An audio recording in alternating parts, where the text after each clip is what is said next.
for me personally, dealing with a lot of mental health issues, trauma issues that led to mental health issues, and I'm realizing that I was a very free person living in a prison in my mind. I've learned that we have to fight slavery from the inside out. AnnaLynne, how's it going? Oh, good. How are you, Jim? I'm doing well. Good to see you again. I think I haven't seen you in like a year and a half since Carpet stopped going on. So It's been a long time. I know. yeah, I'm like, this is an entirely different world since we saw each other last. yes. How you been? Well, yeah, I've been in pajamas. Of course. Or, top up. I'm Yes. actually wearing a full dress. I'm noticing. Are you going out somewhere after this? Or? I don't have shoes on, but the world is Zoom.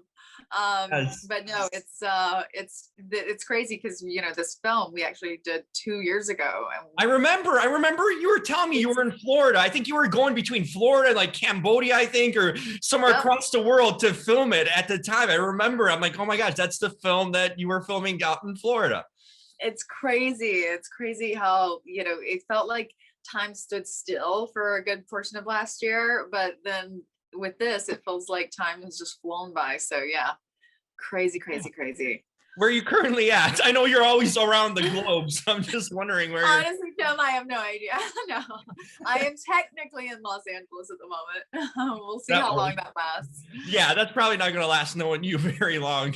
No, definitely not.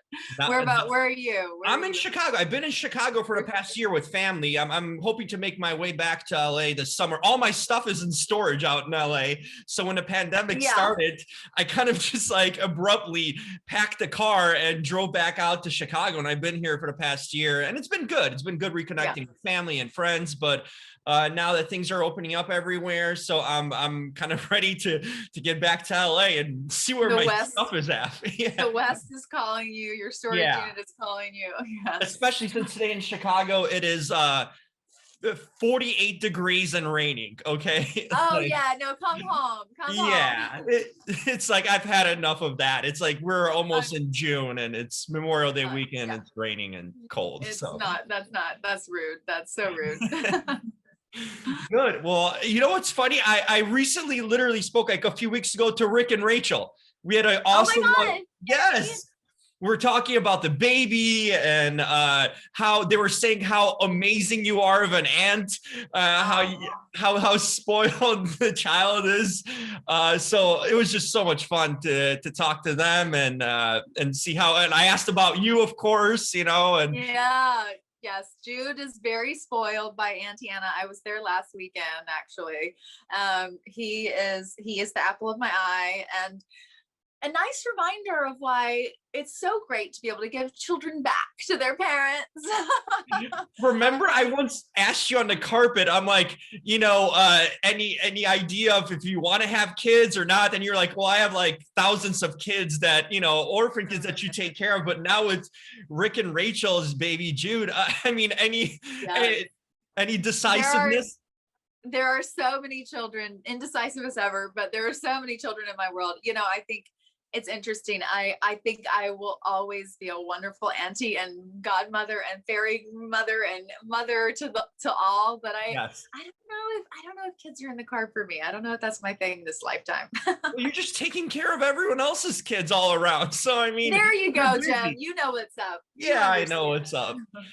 So I'm so happy to talk to you. I love this movie, by the way. It like you in a kind of a tough cop role, taking care of bad things that are going on in Florida, kind of a cult leader in a sense. I right away thought, like, this is right up your alley. This is kind of a movie where you would, of course, take a role of, where you see bad things happening, and someone taking advantage of someone. That's you stepping in there.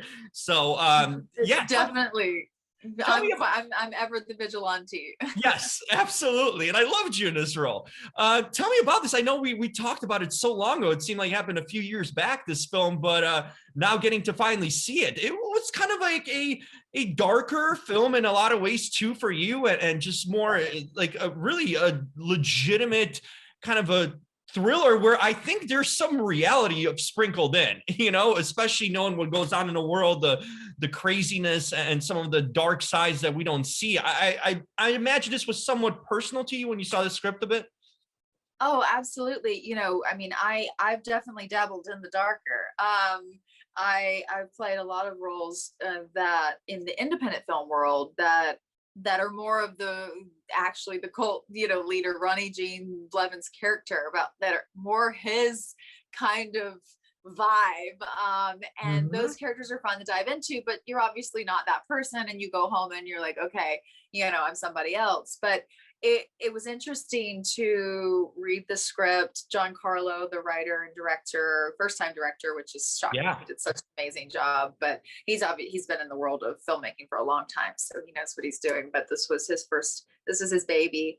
But I'd worked with him on another project where he was a writer, and loved him, loved collaborating. And he wrote this piece, and he wrote it following kind of being told, this is the location that we're going to film a movie in, we need a script, which is a very not the way it typically goes down, right? So he came to Citrus County, Central Florida.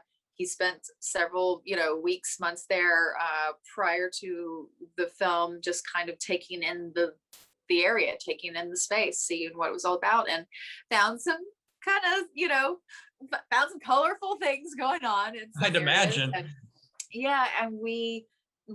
there's a scene where I'm going through a meth lab. It's this trailer's blown up, and I'm looking for evidence as Detective Ellis on the film. And that was there. That whole trailer that was blown up, that was not a set. Oh, that wow. was not production. That was completely already there as it was, and we just filmed around it. We were told not to touch anything because it was contaminated. It was an actual meth lab.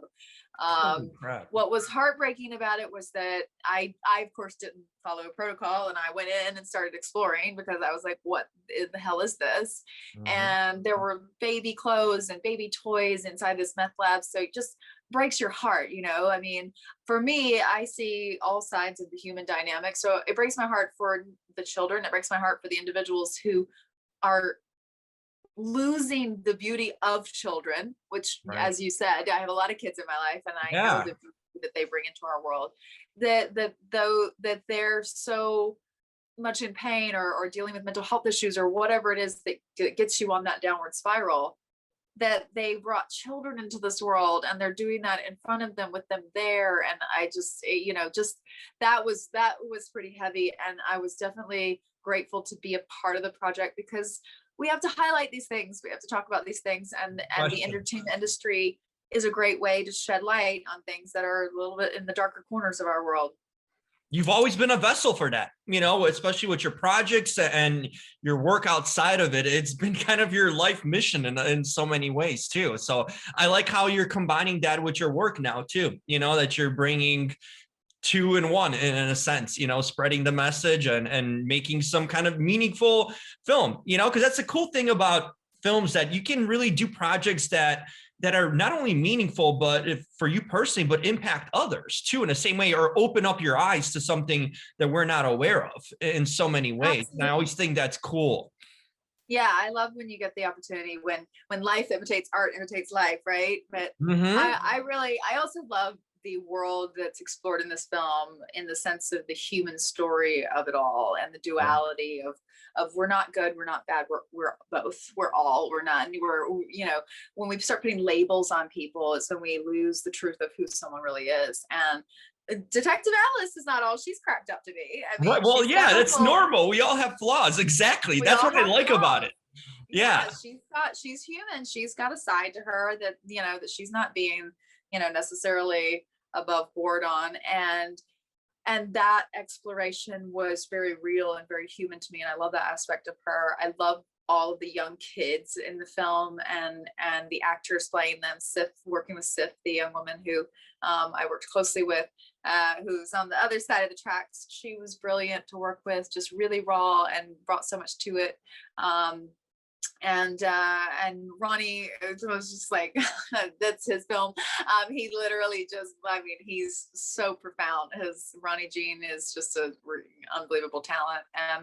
And I think that what's really if you look at a film, and you often as an audience member, you watch a film and you try to find where you fit into the world, right? It's like, Mhm. oh, that's like me, or that's so not like me, but you find a way to either relate directly or indirectly. Either it's so far from your world, or there's something familiar. I think there's a character for everyone in here. And it doesn't necessarily mean that you're a stealing thief or you're a sleuthing detective, Right. but I think that there's an element. Oh, it's 11:11 magic. Hey, I love 11:11. Yeah. I love 11:11. I was like, we're talking magical stuff. But I think that this film is very human in that regard, and a lot of stuff that's going on right now in the world. You know, we've got people who have been out of work for months and months and months. There's desperation. What leads someone down this path? I grew up in American poverty. I grew up in tiny rural towns in, the South, in Georgia, South Carolina, North Yeah. Carolina. And I'm lucky that I had food on my table and a roof over my head. These kids in the movie don't. So what do? We write them off as delinquents. We write off the individuals experiencing homelessness as people crowding our streets. And it's like, but what happened? How did they get being this little, we're talking about my little nephew, Jude, like from this precious little baby that someone brought into the world to being on the streets, to being a foster kid, to like, who didn't want them? And now they're stealing things and causing trouble and being troublemakers. And it's so easy to look at something or someone for their actions and not for their pain.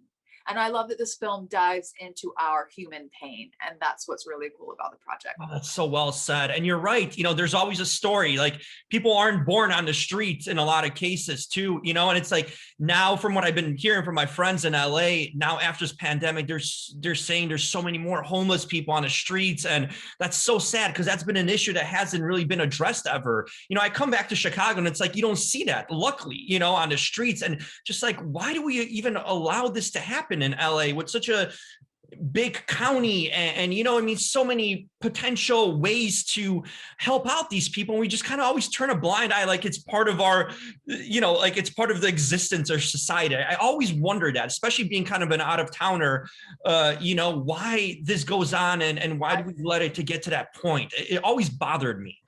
Yeah, well, it bothers Bill Maher too. He was talking about it on his show, and he was talking about how we actually have the funding to support people experiencing homelessness in our state. We actually have the funding in California state. Yeah. It's the counties. The counties are like, no, we don't want to shelter in our county, and they're pushing it off to other counties. It's local government that we need to challenge to stop being assholes. Like, you go home to your house and you make your decisions on your Zoom calls for people who don't have a house, and we have funding to give them an opportunity. And there are amazing organizations like Chrysalis, and in New York, obviously this is a huge issue, Help USA. I'm friends with the chairwoman of Help USA. And like, there are organizations, there are places, private organizations that are actively doing the work that we have funds from our government to be able to do. And the counties, the local government are causing issues to waylay this process. And that is something that I have a friend who is running for neighborhood council in Venice, Benjamin Decker. And this is one of the things he wants to address, because Venice is obviously a hub for this. No and question. He's like, he's going out and giving meals to unhoused individuals. He's like bringing them coffee, bringing them water, bringing them love also, something that we also don't think, oh, they might like to not feel like they're just someone you shield your eyes from. Right. They're a human being who needs to be acknowledged. So yeah, I mean, the kids in this movie are all of that. They are in need of love, in need of acceptance, in need of being seen. And that's the same, that's the same need for all humans, but certainly people who are dealing with the worst of the worst situations, like poverty and homelessness. Yeah. And it's all it really is. It's just lending a helping hand. Because I mean, it works. And if you think about it, it's very simple. You help someone get up, in a sense, from their rough situation, whatever brought them in, and then they can function and be members of our society. We're working and helping fill different jobs. I mean, it's just like, it makes too much sense to just have a helping hand to bring them up so they can be if helping members of our society that we could use and need, in so many ways. It just, it's simple when you think about it, but just execution of it, it hasn't been there. And I'm glad that your friend's doing that with Venice, because that's, like you mentioned, a hub for sure. And you've always spoke up about it too. So we just need more people to really take initiative and actually do something about it and vote, vote locally. Like a lot of the local governments are overlooked. Like we vote. Everybody vote for Benjamin Decker the voting, I think, is open until June 9th, if I'm not mistaken. So if you're in Venice, now's the time. If you're local to Venice, California, and you want to see your streets loved, supported, and cleaned up in a beautiful way, Benjamin Decker and I've been friends for over a decade, and he has such a heart for this town, for the people in it, and specifically for Venice. So I'm like, absolutely use your right to vote and get your voice heard. Yeah, that's the kind of people we need. People are compassionate and actually care about the people in their town. So that's fantastic. That's good to know. That it gives you a little bit of hope, that there's people out there that are doing something to make a difference, in that way. What about you? How are everything with your charities going on? Are you looking to travel abroad again to do something? Because I know you always, like I mentioned earlier, worldwide, always traveling to different nations and countries. Anything coming up for you? Anything you're specifically working on? I'm always curious to hear. Yeah, obviously 2020 put a little damper on all of that for all of us.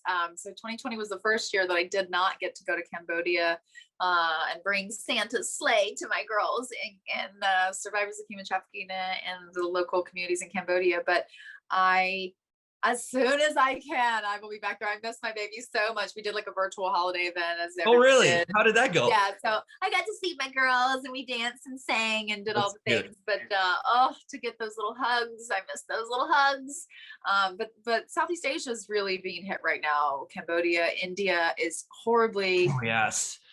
Being horribly hit with coronavirus and really, in a lot of ways don't have all the resources that they need in certain areas. So, that it will be a period of time before travel over there is allowed, but certainly they need our thoughts, our prayers, our support, and our money. So anyone who, I do have an event to support India and to speak about Southeast Asia and the issue there coming up June 26th. So anybody can follow me on my platform, and I'll be speaking at that event and raising funds for the issue of COVID-19. That's still very much an issue in our world.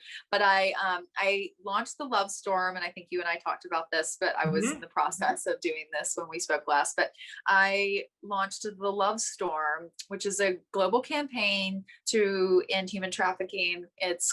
We launched it on National Human Trafficking Awareness Day 2020, and then the world shut down. So obviously we didn't go on that global tour. We did New York and LA, and we had 20 other cities that we will be traveling to around the world when the world allows us to do that. But we continued the program virtually. And the idea behind the Love Storm is we've got little waves of little charities here, organizations here fighting human trafficking, and it's like little waves all over the ocean. And I want a tsunami. I want a storm. Yes. So we need to hold hands. This issue is in every country of the world. It is a bipartisan issue.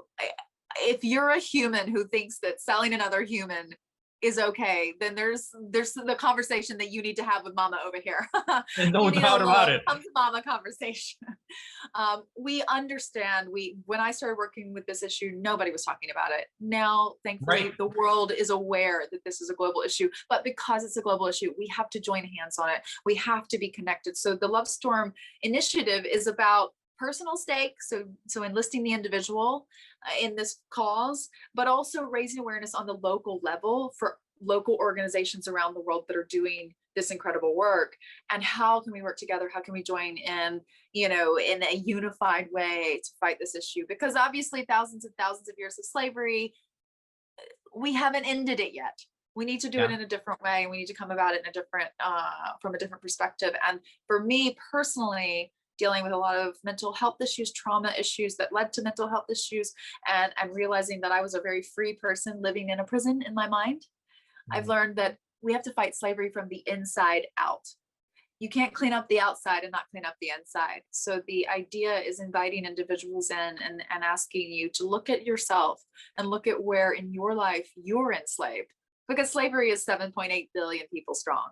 At any point in someone's life, they will experience a form of mental slavery. I'm not good enough. I'm not smart enough. I'm not wealthy enough. I'm not successful. I'm not funny enough. Whatever it is, those belief systems that stop us from being who we truly are create the idea and the frequency, the energy of slavery in our world.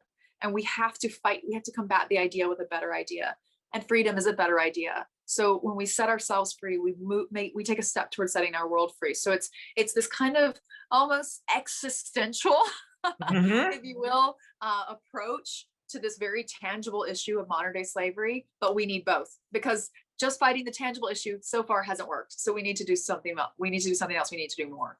No question. That's well said. I mean, you put things very, very reasonably easily to understand, but it's so much that goes into it too, to the thinking and all these things. But you've in a sense have really, what I always appreciate about you is that you always eternally dealt with things first, to realize them, to learn and educate about things, and then, to spread the message about them. And I think that's what everything starts kind of internally.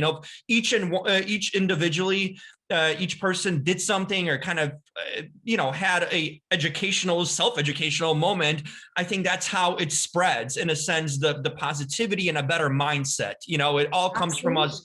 One person can make a difference if everyone takes on that same kind of mantra. Absolutely. I mean, one person can make a difference. Look at how fast coronavirus spread. Yes. That's what can happen on the negative side. Think about what we can do on the other side.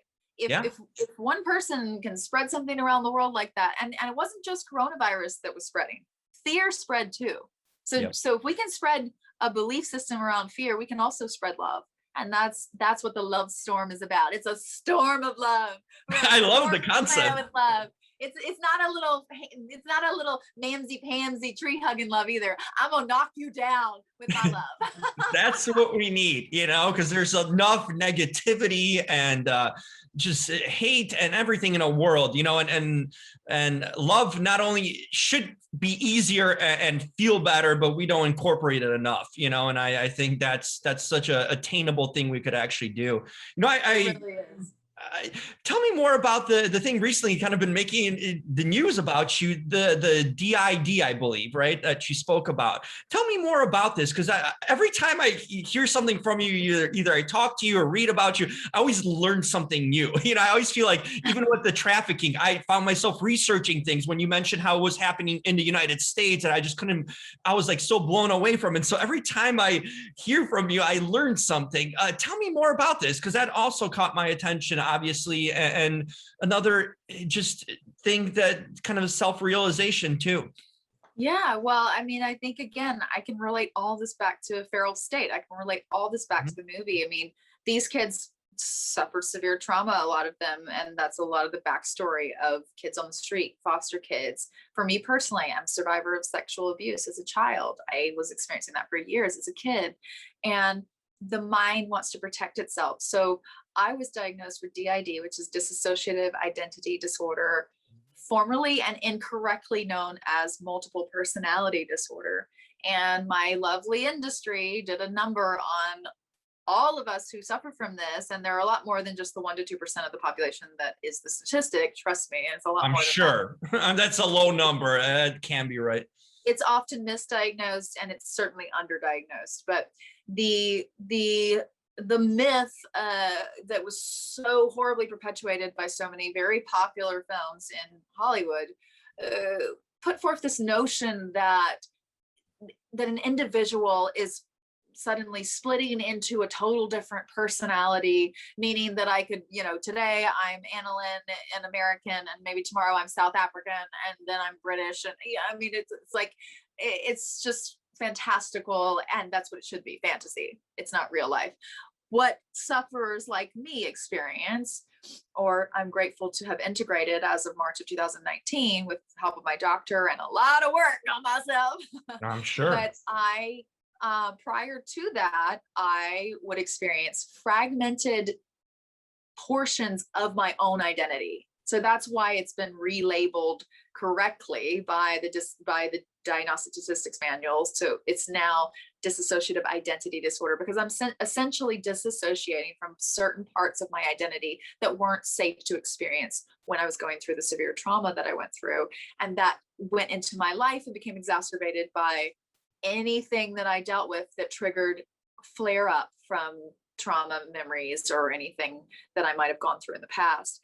And every personality, which I would say a fragmented identifier. So every fragmented portion of my identity was really just a part of me that is absolutely still a part of who I am. All of these aspects are me, but they were segregated into, oh, okay, I'm being threatened by someone thinks that I'm wrong.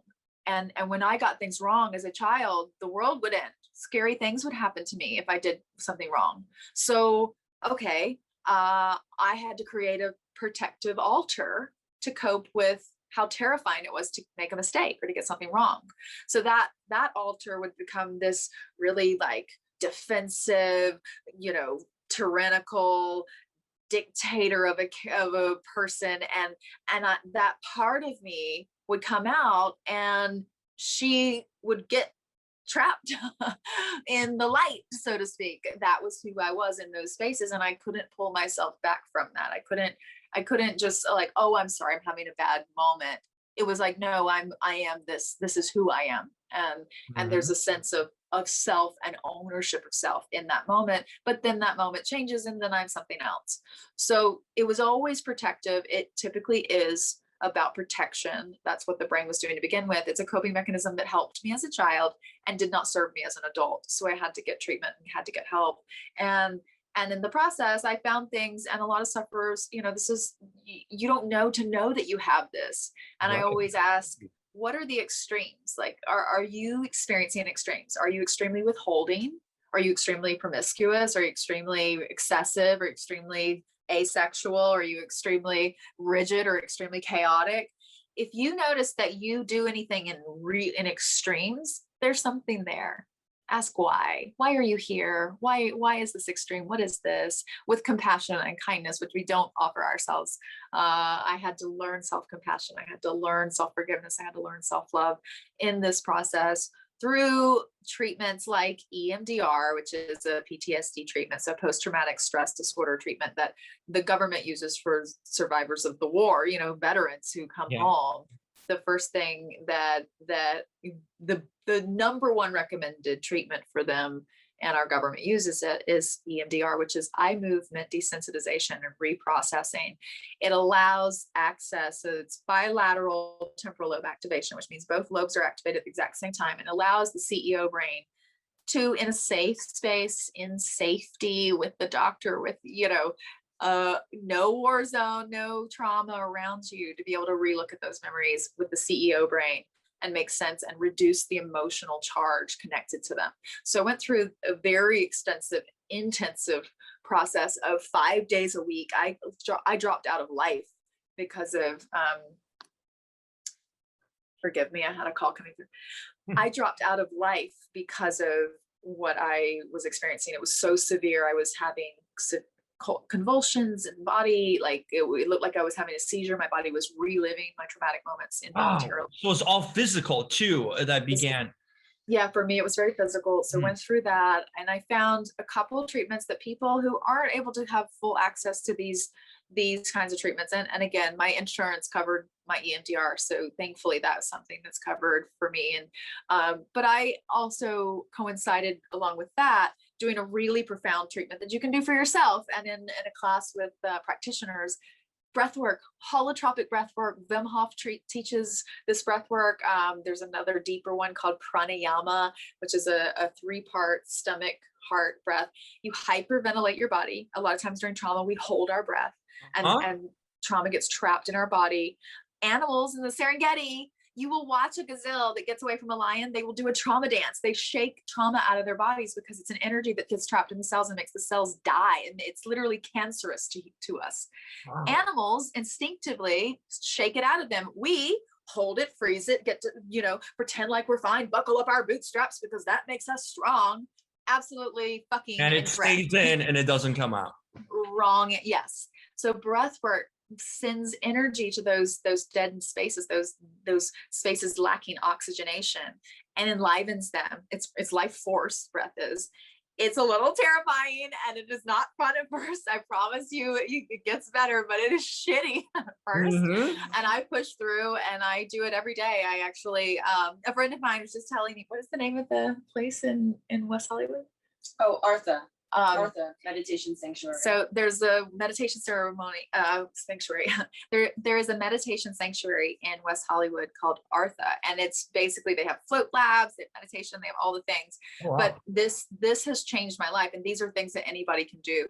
If you feel like you're dealing with something, anxiety, depression, you're not sure, if you see these extreme behaviors, extreme things in relationships, and you don't know really why they're there and why they won't go away, this is something that might allow you to dive into, not necessarily all the yuckiness at first, but at least dive inside yourself to start to find soothing techniques that you can actually do in the presence of your own home to self-soothe. And there's a lot of things like that. And I talk a lot about the things that I do. I do ice baths. I do all kinds of things for my well-being now.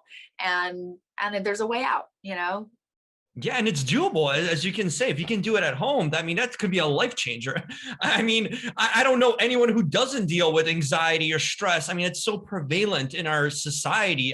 I mean, this could be life changing in so many ways, and especially if there's accessibility. If you can do it at home and learn it without even, some people are scared to go to doctors or go out of the way. But if it's something you can literally do on your own, that's huge. That's absolutely huge.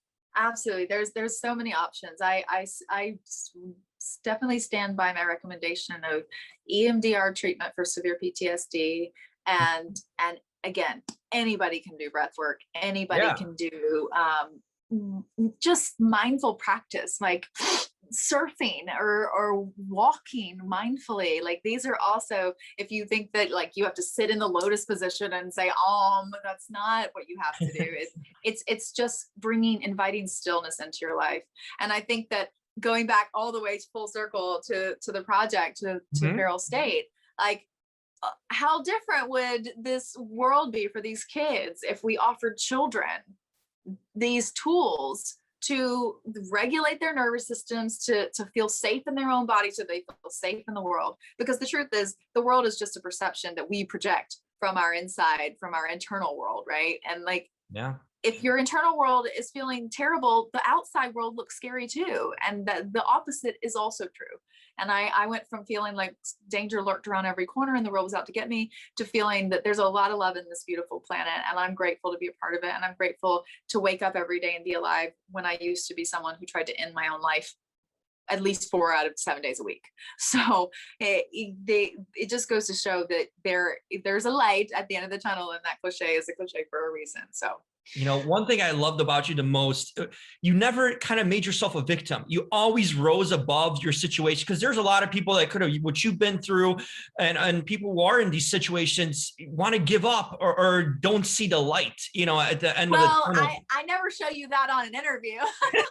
Well, yeah, but you work for it. Like you said, it's always a constant work, that you have to work on yourself and work these things out, but you just keep pushing through, and you know what I mean? And you believe there's something always positive at the end.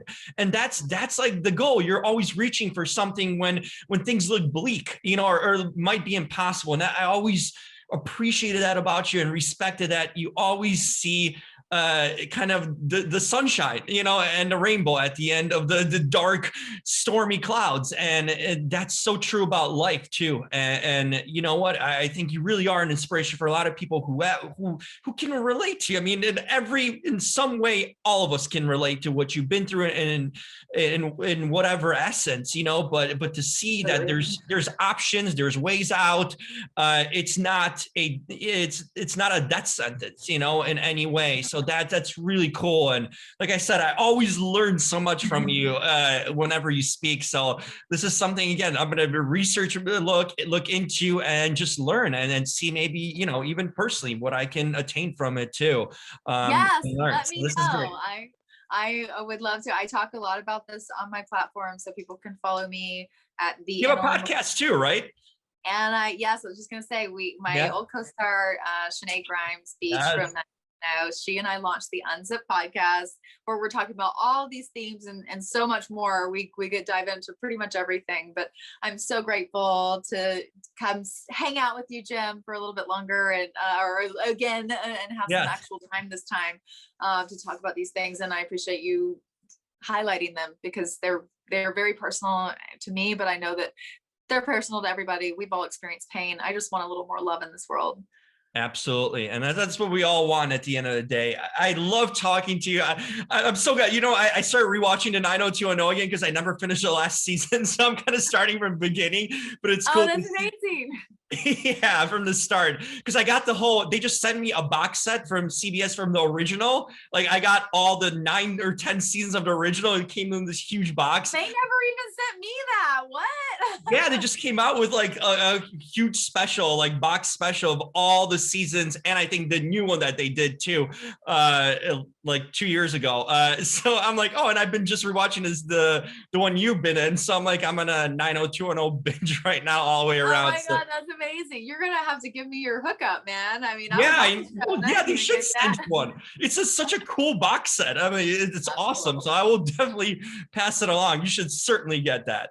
You're the best. Oh, thank you so much. Love you, AnnaLynne. I'm so glad to talk to you. It's so cool. I just talked to, like I said, Rick and Rachel, and heard about you, and now you. Everything's full circle. You know, everything's full circle. I love it so much. I can't wait till we do this again. Absolutely. Don't be a stranger. I'll talk to you soon, because there's always so much to talk about. And love the movie, and keep on doing the great God's work that you do to the world. So thanks, Jim. I will. And happy Memorial Day. You too. Take care, AnnaLynne. Talk to you soon. Great to see you again. Great to see you. Bye, Jim. Bye. Bye.